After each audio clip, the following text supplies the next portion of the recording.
Assalamualaikum warahmatullahi wabarakatuh.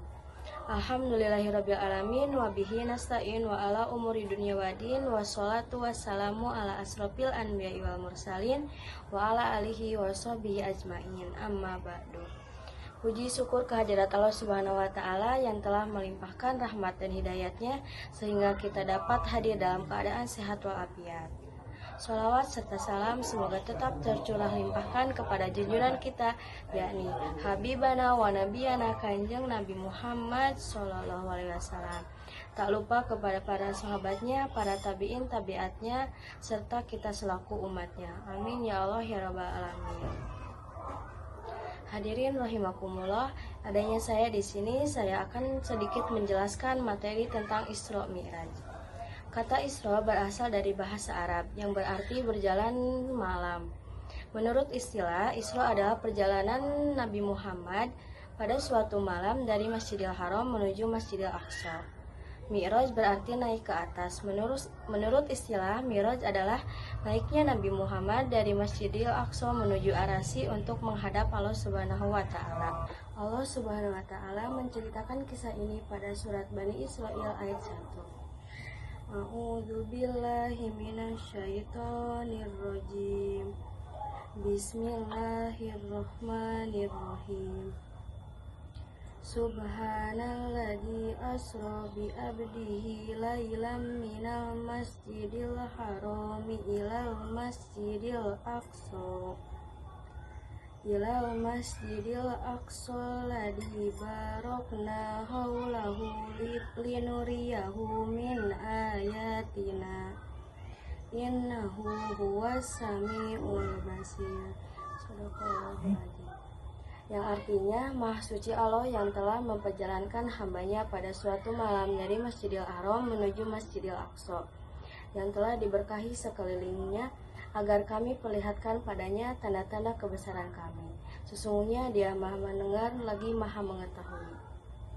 Hadirin rahimakumullah, setelah mengalami kedukaan karena dua orang yang amat dicintai dan dihormati telah meninggal dunia, Allah Subhanahu wa taala ingin menghibur dan memuliakan Nabi Muhammad.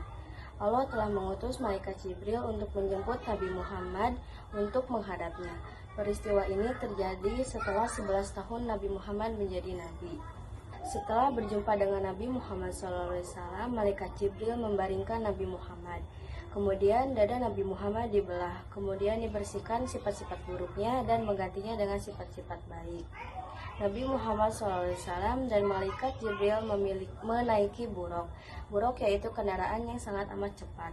Perjalanan pertama mereka menuju Masjidil Aqsa. Selama di perjalanan mereka singgah di 5 tempat, yaitu pertama kota Yatsrib, kedua kota Madian, ketiga Tursina, keempat Bethlehem, dan yang kelima yaitu Masjidil Aqsa di Palestina. Pada tiap persinggahan, Nabi Muhammad selalu melakukan sholat 2 rakaat.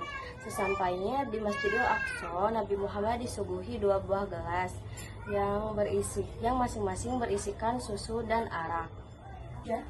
Nabi Muhammad SAW mengambil sebuah gelas yang berisikan susu. Kemudian malaikat Jibril mengucapkan selamat padanya karena beliau telah memilih yang baik untuk dirinya dan juga umatnya. Setelah menjadi imam, Rasulullah diangkat ke Sidratul Muntaha untuk menghadap Allah Subhanahu wa taala bersama malaikat Jibril. Dalam perjalanan menuju Sidratul Muntaha, Nabi Muhammad dan malaikat Jibril singgah di 7 lapis langit, yaitu langit pertama bertemu dengan Nabi Adam, langit kedua bertemu dengan Nabi Yahya dan Nabi Isa alaihissalam, langit ketiga bertemu dengan Nabi Yusuf alaihissalam, langit keempat bertemu dengan Nabi Idris alaihissalam, dan langit kelima bertemu dengan Nabi Harun alaihissalam, langit keenam bertemu dengan Nabi Musa alaihissalam, dan langit ketujuh bertemu dengan Nabi Ibrahim alaihissalam. Hadirin rahimakumullah, setelah melewati ketujuh lapis langit tersebut, Nabi Muhammad diajak ke Baitul Ma'mur, yaitu tempat malaikat melaksanakan tawaf. Kemudian naik ke Sidratul Muntaha. Akan tetapi dalam perjalanan ini malaikat Jibril tidak ikut serta. Kemudian Rasulullah bertemu dengan Allah Subhanahu wa taala. Dalam pertemuan tersebut, Allah Subhanahu wa taala memerintahkan kepada Nabi Muhammad untuk melaksanakan sholat sebanyak 50 waktu. Ketika hendak turun, Nabi Muhammad bertemu dengan Nabi Musa alaihissalam dan beliau bercerita tentang perintah sholat yang diterimanya dari Allah Subhanahu wa taala. Mendengar cerita tersebut, Nabi Musa menyuruh Nabi Muhammad untuk kembali menghadap Allah guna meminta keterangan.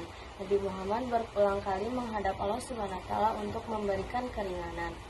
Akhirnya Allah memberikan keringanan perintah sholat kepada Nabi Muhammad menjadi 5 waktu setiap harinya. Allah memberikan pahala yang sama bagi umat Nabi Muhammad seperti melaksanakan sholat sebanyak 50 waktu. Setelah peristiwa itu, Nabi dikembalikan ke Mekah. Demikian yang dapat saya sampaikan. Mohon maaf atas segala kesalahan dan kekurangan. Wassalamualaikum warahmatullahi wabarakatuh.